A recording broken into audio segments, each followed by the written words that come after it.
ଶ୍ରୀକୃଷ୍ଣ କୁହନ୍ତି, ଯଦି ମୋ ଭକ୍ତ ନୀରବ ହୋଇ ସବୁ ଶୁଣିଛି ତ ସ୍ମରଣ ରଖ, ତାର ନୀରବର ଏବଂ ବିଶ୍ୱାସର ଉତ୍ତର ମୁଁ ସ୍ୱୟଂ ଦେବି। କେବଳ ସେହି ଜଣଙ୍କ ଆଗରେ ମଥା ନୁଆଇଁ ଦିଅ। ସେ କିନ୍ତୁ ଆଉ କାହା ସାମ୍ନାରେ ତୁମକୁ ମଥା ନୁଆଇବାକୁ ଦେବ ନାହିଁ।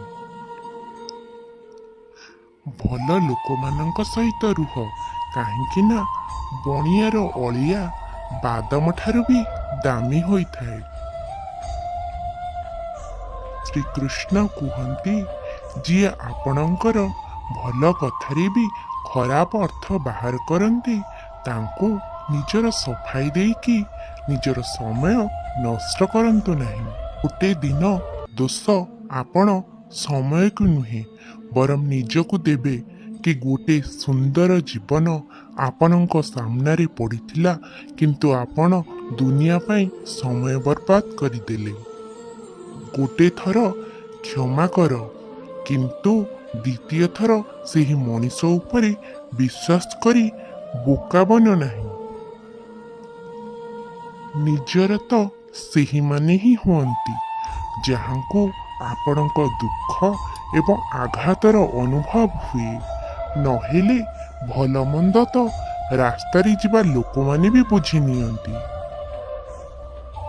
ପରିଶ୍ରମର ଫଳ ଏବଂ ସମସ୍ୟାର ସମାଧାନ ଡେରିରେ ହେଉ ପଛେ କିନ୍ତୁ ନିଶ୍ଚୟ ମିଳେ। ଯେତେବେଳେ ଆପଣ ଅନ୍ୟର ମଙ୍ଗଳ ଚାହିଁବେ ତ ଦେଖିବେ କି ସେହି ମଙ୍ଗଳ ଆପଣଙ୍କ ଜୀବନରେ ଆସି କିପରି ଆପେ ଆପେ ପହଞ୍ଚିଯାଏ। ଏହା ହିଁ ପ୍ରକୃତିର ନିୟମ ଅଟେ। ଭାଙ୍ଗି ଯାଇଥିବା ଜିନିଷ ସବୁଠାରୁ ଅଧିକ ଦୁଃଖ ଦିଏ, ଯେମିତିକି ଭରସା, ହୃଦୟ, ନିଦ ଏବଂ ଅନ୍ୟ ଉପରେ ଅଧିକ ଭରସା। ଇଚ୍ଛା ପୂରା ନହେଲେ କ୍ରୋଧ ବଢ଼େ, କିନ୍ତୁ ଇଚ୍ଛା ଯଦି ପୂରା ହୋଇଯାଏ ତ ଲୋଭ ବଢ଼େ। ସେଥିପାଇଁ ଜୀବନର ସବୁ ପରିସ୍ଥିତିରେ ଧୈର୍ଯ୍ୟ ବନାଇ ରଖିବା ହିଁ ଶ୍ରେଷ୍ଠ ଅଟେ। ଏ ଦୁନିଆରେ ସାହାଯ୍ୟ ନେବା ପାଇଁ ସମସ୍ତେ ପହଞ୍ଚି ଯାଆନ୍ତି, କିନ୍ତୁ ଆପଣଙ୍କୁ ଯେତେବେଳେ ସାହାଯ୍ୟ ଦରକାର ହୁଏ ତ କେହି ବି ଦେଖା ଦିଅନ୍ତି ନାହିଁ। ଶ୍ରୀକୃଷ୍ଣ କୁହନ୍ତି, ଭଲ କାମ କରନ୍ତୁ, ଦେଖିବେ ସମୟ ଆସିଲେ ସେ କର୍ମର ଭଲ ଫଳ ନିଶ୍ଚୟ ମିଳିବ। ବ୍ଲେଡର ଧାର ବହୁତ ହୋଇଥାଏ, କିନ୍ତୁ ସେ ଗଛକୁ କାଟିପାରେନି। ଏମିତି କୁରାଡ଼ି ବହୁତ ମଜବୁତ ହୋଇଥାଏ, କିନ୍ତୁ ସେ ଚୁଟି କାଟିପାରେନି। ଠିକ୍ ସେମିତି ପ୍ରତ୍ୟେକ ବ୍ୟକ୍ତି ନିଜ ଯୋଗ୍ୟତା ଅନୁସାରେ ଶ୍ରେଷ୍ଠ ହୋଇଥାନ୍ତି। ସେଥିପାଇଁ କେବେ ହେଲେ ନିଜକୁ ଅନ୍ୟ ସହିତ ତୁଳନା କରନ୍ତୁ ନାହିଁ। ଯେବେ ପରମାତ୍ମା ଆପଣଙ୍କୁ ଭଲ ପାଆନ୍ତି ତ ସେ ଆପଣଙ୍କ ପାଇଁ ସେହି ସବୁ କରନ୍ତି ଯାହା ଆପଣଙ୍କ ପାଇଁ ଭଲ ହୋଇଥାଏ, ଏବଂ ସେହି ଲୋକମାନଙ୍କୁ ଆପଣଙ୍କ ଠାରୁ ଦୂର କରିଦିଅନ୍ତି ଯିଏ ଆପଣଙ୍କ ପାଇଁ ଯୋଗ୍ୟ ନୁହନ୍ତି।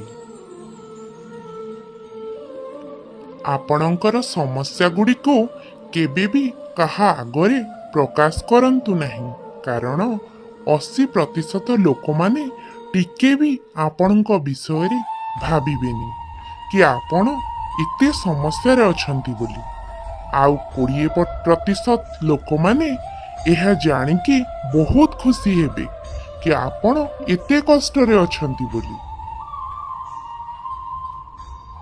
ଶ୍ରୀକୃଷ୍ଣ କୁହନ୍ତି କି ଯଦି କେହି ଆପଣଙ୍କର ମହତ୍ଵ ବୁଝିପାରୁନାହିଁ ତ ଦୁଃଖୀ ହୁଅନ୍ତୁନି, କାରଣ ଭଙ୍ଗା ଜିନିଷ ବିକିଲା ବାଲାକୁ ହୀରାର ମହତ୍ଵ ଜଣା ନଥାଏ।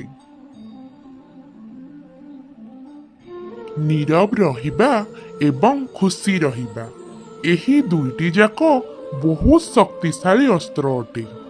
ନୀରବ ରହିଲେ ବହୁତ ସମସ୍ୟାର ସମାଧାନ ହୋଇଯାଏ, ଆଉ ଖୁସି ରହିବା ସମସ୍ୟାରୁ ବଞ୍ଚିବାର ଉପାୟ ଅଟେ। କୌଣସି ବି ମନୁଷ୍ୟ ଆପେ ଆପେ ବଦଳି ଯାଏନି।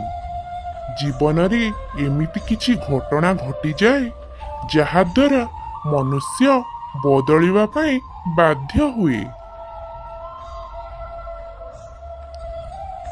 ଜୀବନ ଗୋଟେ ଥର ମିଳେ, ଏହା ସମ୍ପୂର୍ଣ୍ଣ ଭୁଲ ଅଟେ।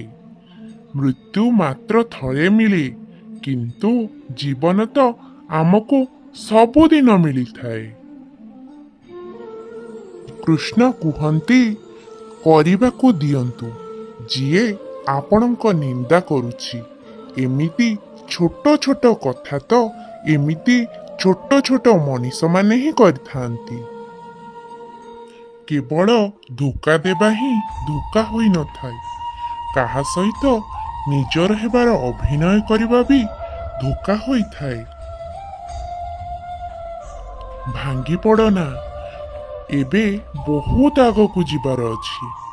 ଯେଉଁମାନେ କହିଥିଲେ ତୁମ ଦ୍ୱାରା କିଛି ହେବନି ବୋଲି, ଏବେ ସେମାନଙ୍କୁ କରି ଦେଖାଇବାର ଅଛି। କୃଷ୍ଣ କୁହନ୍ତି, ଯାହାର ବି ସାଥ ଦିଅନ୍ତୁ ସମସ୍ତଙ୍କ ସାମ୍ନାରେ ଦିଅନ୍ତୁ। କେହି ତୁମକୁ ବିରୋଧୀ ଭାବିପାରେ, କିନ୍ତୁ କେହି ଧୋକେବାଜ ବୋଲି କହିପାରିବେନି। କୌଣସି ବି ସମ୍ପର୍କ ଆପେ ଆପେ ଗଢ଼ି ଉଠେନି, କାରଣ ଆପଣଙ୍କୁ କେବେ କାହା ସହିତ ଭେଟିବାର ଅଛି ସେସବୁ ଉପରବାଲା ହିଁ ଠିକ୍ କରିଥାନ୍ତି। ବନ୍ଧୁମାନେ, ଏହା ଥିଲା ଭଗବାନ ଶ୍ରୀକୃଷ୍ଣଙ୍କର ଅମୂଲ୍ୟ ବିଚାର ଗୁଡ଼ିକ।